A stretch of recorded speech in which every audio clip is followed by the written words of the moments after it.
स्वागत है आप सभी का Tech Study ITI YouTube channel पर। Railway Recruitment Cell Eastern Railway की तरफ से 3000 से ज़्यादा पोस्ट पे यहाँ पे ITI का पास आउट कैंडिडेट्स के लिए एक भर्ती नई आ चुकी है 2024-25 की। और ये आपकी कोई परमानेंट जॉब नहीं, ये है रेलवे की अप्रेंटिसशिप। इसके 4 बेनिफिट्स आपको मिल जाते हैं रेलवे अप्रेंटिसशिप करने के। तो उसके पहले आइए देख लेते हैं ये कौन कौन से ट्रेड यहाँ पर अप्लाई कर पाएंगे, क्या मिलेगा आपको स्टाइपेंड, यहाँ पे एलिजिबिलिटी क्राइटेरिया क्या रखा है और फॉर्म कब से भरे जाएंगे। तो ये ऑफिशियल नोटिफिकेशन आप देख सकते हैं, notification for engagement of act apprentices for training slot in eastern railway units, notice number this for 2024 and 25। ठीक है, तो ये है। वीडियो को आप लोग लाइक प्लीज़ ज़रूर कर दीजिएगा, साथ में चैनल पर नए सब्सक्राइब नहीं किया सब्सक्राइब करके बेल आइकन को दबा लीजिएगा। और ऐसे सभी अपडेट इन्फॉर्मेशन और नोटिफिकेशन के PDF हम आपको take Study ITI Telegram channel पे भी शेयर करते रहते हैं, तो आप लोग उस पर भी ज़रूर जुड़िएगा। आइए देखते हैं डिटेल में नोटिफिकेशन। ये है आपका ऑफिशियल नोटिफिकेशन एक्ट अप्रेंटिसशिप का, जिसमें आप देखेंगे नोटिफिकेशन वेबसाइट पे 9 सितंबर को आ चुका है। ओपनिंग डेट जो होगी ऑनलाइन एप्लीकेशन फॉर्म भरने की 24 सितंबर होगी। ठीक है, 11 बजे से फॉर्म भरे जाएंगे। जैसे ही फॉर्म भरना स्टार्ट होगा आपको फॉर्म भरने का वीडियो मिल जाएगा स्टेप बाय स्टेप मोबाइल से। क्लोजिंग डेट है फॉर्म भरने की 23 अक्टूबर 2024। उसके पहले आप सभी को फॉर्म अप्लाई कर लेने हैं। ऑनलाइन फॉर्म भरना है, सिर्फ और सिर्फ ऑनलाइन भरना है फॉर्म। ठीक है, और कोई मोड में एप्लीकेशन फॉर्म एक्सेप्ट नहीं किए जाएंगे। Trade wise, unit and community wise यहाँ पे वैकेंसी का जो ब्रेकअप है वो नीचे दिया गया, आइए उसको यहाँ पे देख लेते हैं। आप सभी को पता है ER में आपके कई डिवीज़न आते हैं, जैसे हावड़ा हो गया, आसनसोल हो गया, ठीक है, सियालदा हो गया आपका। तो ये सारे जो डिवीज़न है सबकी वैकेंसीज़ यहाँ पे मिलाकर जो आई है वो 3115 पोस्ट पे अप्रॉक्स ये वैकेंसी टोटल निकाली गई है। ठीक है, अब यहाँ देखते हैं नोटिफिकेशन में। जैसे हावड़ा डिवीज़न में आप देखेंगे तो ऊपर कैटेगरी दिया हुआ है, ये कैटेगरी का ब्रेकअप है। इधर PWD कैंडिडेट्स के लिए ब्रेकअप दिया गया, एक्स सर्विसमैन का दिया गया। इसमें टोटल देखेंगे फिटर की टोटल जो पोस्ट है 281 है। कैटेगरी वाइज ब्रेकअप आप देख सकते हैं। वेल्डर की 61 पोस्ट है, मैकेनिक मोटर व्हीकल की 9 है, मैकेनिक डीजल की 17, मशीनिस्ट की 9, कारपेंटर की यहाँ पे 9 है, पेंटर की 9 है, लाइनमैन जनरल की यहाँ पे 9 पोस्ट है। ठीक है, वायरमैन है, RAC है, इलेक्ट्रीशियन की 220 पोस्ट है, mechanic machine tool maintenance MMTM की है टोटल 9 पोस्ट, कुल है 659 पोस्ट यहाँ पे। ठीक है, फिर आपका आएगा लिलुआ वर्कशॉप। इसमें अगर आप देखें तो fitter, machinist, Turner, welder, painter general, electrician, wireman, RAC, कुल मिला के 612 पोस्ट है। इसके नीचे सियालदा डिवीज़न आएगा, इसमें आप देखिए कुल 440 पोस्ट है। यहाँ पे सिविल इंजीनियरिंग में अगर आप देखें तो mason, painter, fitter, black Smith और वेल्डर की पोस्ट है। मैकेनिकल में इलेक्ट्रीशियन और डीजल फिटर की है। मैकेनिकल में ही आप देखें मैकेनिकल फिटर और वेल्डर की है। ठीक है, ऊपर आप देखेंगे बाकी ट्रेड आपको दिख जाएंगे। अगला आता है कांचरापारा वर्कशॉप। इसमें अगर आप देखेंगे तो फिटर है, welder, electrician, machinist, wireman, carpenter और पेंटर का है, कुल 187 पोस्ट है। फिर आपका मालदा डिवीज़न है। मालदा डिवीज़न में अगर आप देखें वैकेंसी थोड़ी सी कम रहती, छोटा डिवीज़न है आपका। Electrician, RAC, fitter, welder, painter, carpenter और डीजल मैकेनिक की मिला के कुल 138 सीट है। इसके अलावा आसनसोल डिवीज़न में अगर आप देखेंगे तो आसनसोल में आपको फिटर, टर्नर, वेल्डर, इलेक्ट्रीशियन और मैकेनिक डीजल मिलेगा, कुल 412 पोस्ट यहाँ पे निकाली गई है। एंड जमालपुर में अगर आप देखें तो यहाँ पे भी आप देखिए यहाँ वैकेंसी ज़्यादा है। Fitter, welder, machinist, Turner, electrician और मैकेनिक डीजल की कुल 667 पोस्ट यहाँ पे रखी गई है। ठीक है, रिजर्वेशन आपको कैटेगरी के अकॉर्डिंग यहाँ पे दिया जाएगा। एज लिमिट में यहाँ पे आपको छूट भी मिलेगी एज़ पर योर कैटेगरी। अब एज की अगर बात करें तो रेलवे अप्रेंटिसशिप में मिनिमम एज होती है 15 साल, मैक्सिमम होती है 24 साल। ये एज होती है अनरिजर्व और EWS कैटेगरी की। इन केस आप OBC आपको 3 साल का एक्स्ट्रा छूट मिलेगा, 24 3 27 साल आपको मिलेगा।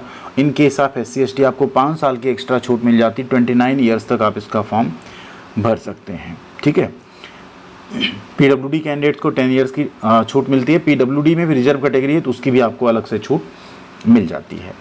एजुकेशनल क्वालिफिकेशन में आपने 10वीं क्लास पास की हो, साथ में आपके पास ITI होना चाहिए, मिनिमम 10वीं में 50% हो, और ITI आपका होना चाहिए NCVT या SCVT से, तभी आप इसका फॉर्म भर पाएंगे। मेडिकल फिटनेस आपका एक्ट अप्रेंटिसशिप जो रूल है उसके अकॉर्डिंग होना चाहिए। उसका आपको बाद में जब आप सेलेक्ट होते हैं मेरिट के बेसिस पे, फिर आपका वहाँ पे मेडिकल जो है करवाया जाता है। ठीक है, मोड ऑफ सिलेक्शन की बात करें तो सिलेक्शन आपका जो होगा वो ईस्टर्न रेलवे में यूनिट बेसिस पे मेरिट आपकी बनाई जाएगी। मेरिट जो आपकी बनाई जाएगी आपका 10वीं का परसेंटेज और ITI का परसेंटेज दोनों को जोड़ के उसको 2 से भाग दे दो, यानी उसके एवरेज से यहाँ पे आपका मेरिट बनाया जाएगा। जैसे मान लीजिए आपका हाई स्कूल में 70% है, ITI में 80% है, इन दोनों को जोड़ दो, कितना हो गया 150, इसको 2 से भाग दे दो, कितना आ गया 75। तो आपका 75% एवरेज मार्क्स जो है कैलकुलेट किया जाएगा। नीचे एप्लीकेशन फ़ीस की बात करें तो अनरिजर्व कैटेगरी EWS OBC को 100 रुपये पे करना है, SC ST PWD और फीमेल कैंडिडेट को कोई भी फ़ीस यहाँ पे नहीं पे करनी है। ठीक है, ऑनलाइन एप्लीकेशन जब आप भरेंगे तो आपका एक रजिस्ट्रेशन नंबर अलॉट होगा, जिसे आपको बाद में अपने पास सुरक्षित फॉर्म को रखना है, जिससे आप DV के टाइम पे जाएंगे तो आप उसको दे सकते हैं वहाँ पे। ठीक है, ऑनलाइन फॉर्म RRCER की ऑफिशियल वेबसाइट से ही भरा जाएगा। आप लोगों को लिंक हम कमेंट सेक्शन में प्रोवाइड कर देंगे, साथ ही डिस्क्रिप्शन में भी दे देंगे, वहाँ से आप लोग डायरेक्ट यहाँ से आके नोटिफिकेशन भी डाउनलोड कर सकते हैं, या टेलीग्राम पे भी आपको नोटिफिकेशन मिल जाएगा। फोटोग्राफ आपको scanned photograph, scanned signature, 10th की मार्कशीट, ITI की मार्कशीट, सर्टिफिकेट, कम्युनिटी सर्टिफिकेट, ये सब कुछ अपलोड करना पड़ेगा फॉर्म भरते टाइम। अब लास्ट में यहाँ बात करते हैं इनवैलिड एप्लीकेशन क्यों होता है। सिग्नेचर अगर आप ब्लॉक या कैपिटल लेटर में करेंगे रिजेक्ट होगा, बाकी कुछ चीज़ें दी गई पेमेंट नहीं करेंगे तो भी रिजेक्ट होगा। अब यहाँ नीचे हम बात कर लेते हैं आप सबके स्टाइपेंड आपको कितना मिलेगा, और उससे भी ज़्यादा इंपॉर्टेंट इस अप्रेंटिसशिप का आपको बेनिफिट क्या क्या मिलेगा, फ़ायदा क्या क्या मिलेगा। नीचे सारे मेडिकल फिटनेस के सर्टिफिकेट, प्रोफार्मा वगैरह आपको अवेलेबल हैं। अब यहाँ अगर हम बात करें कि आपको स्टाइपेंड कितना मिलेगा, तो ध्यान दीजिएगा जो भी 1 ईयर के ट्रेड हैं, ठीक है, like mechanic, diesel, welder, plumber, इन सब में, तो इसमें जो आपका स्टाइपेंड मिलेगा वो मिलेगा 7,700 रुपये। और जो आपके 2 ईयर्स के ट्रेड हैं यहाँ पे आपको मिलेगा 8,050 रुपये। ये निर्धारित है अप्रेंटिसशिप रूल के अकॉर्डिंग। बट अभी कई जगहों पे ये हो रहा है कि आपको 5500 रुपये जो है इस्टेब्लिशमेंट दे देता है, 1500 आपका DVT के माध्यम से आता है, साथ ही 1000 रुपये आपको दिए जाते हैं, जो कि गलत है। ये निर्धारित है मिनिमम, तो इतना कम से कम इन्हें देना चाहिए। ठीक है, इस्टेब्लिशमेंट को अपना बढ़ाना चाहिए, क्योंकि गवर्नमेंट का शेयर तो 1500 फिक्स रहता है, तो इस्टेब्लिशमेंट को इसके अकॉर्डिंग थोड़ा सा इस चीज़ों को एडजस्ट करना चाहिए। बाकी आप लोग अगर कहीं से अप्रेंटिसशिप कर रहे हैं तो एक बार बताइएगा आपको कितना स्टाइपेंड मिलता है। अब बात करते हैं इसके बेनिफिट की। देखिए, रेलवे से अगर आप अप्रेंटिसशिप कर लेते हैं, अभी एक ऑफिशियल अपडेट आ चुकी, आपको ग्रुप D में जब वैकेंसी आती है लेवल 1 में, आपकी सीटें 20% रिजर्व रहती हैं।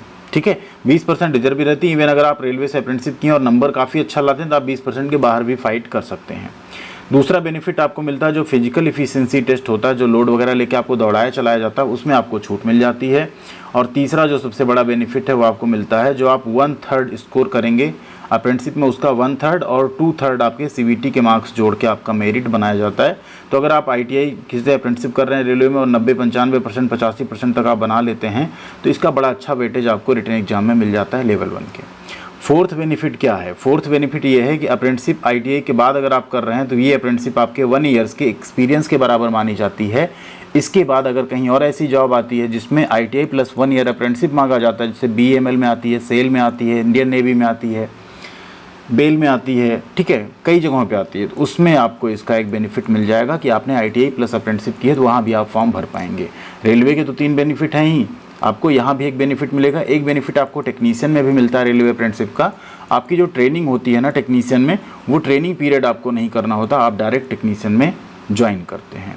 तो ये सारे बेनिफिट्स हैं रेलवे अप्रेंटिसशिप करने के, जो आपको मिल सकते हैं। रेलवे अप्रेंटिसशिप में हमको पता है कि स्टाइपेंड थोड़ा कम है, स्टाइपेंड बढ़ना चाहिए, 10,000 के ऊपर होना चाहिए, 12 से 15,000 स्टाइपेंड होना चाहिए, क्योंकि अभी मिनिमम वेज भी कम है और अप्रेंटिसशिप से इतना काम लिया जाता है तो उनका स्टाइपेंड बढ़ना चाहिए। इस पर कई बार बातें भी हो चुकी हैं, आई होप आगे सरकार थोड़ा सुनेगी और बढ़ाएगी भी, मे भी, होपफुली जल्दी ये सब चीज़ें हो सकती हैं। फिलहाल आप लोग अगर इंटरेस्टेड हैं तो एक बार कमेंट सेक्शन में बता दीजिएगा, जिससे हमें पता रहे हाँ इसका फॉर्म भरने का वीडियो हमें जल्दी से जल्दी बनाना है। बाकी आप किस ट्रेड से हैं और आप अप्रेंटिसशिप अभी किस करना चाहते हैं, कहीं हो पा रहा है नहीं हो पा रहा है, वो भी आप एक बार कमेंट करके बता सकते हैं अपना trade specially. Thank you very much, ख्याल रखिएगा अपना, मिलते हैं अगली अपडेट के साथ अगली वीडियो में।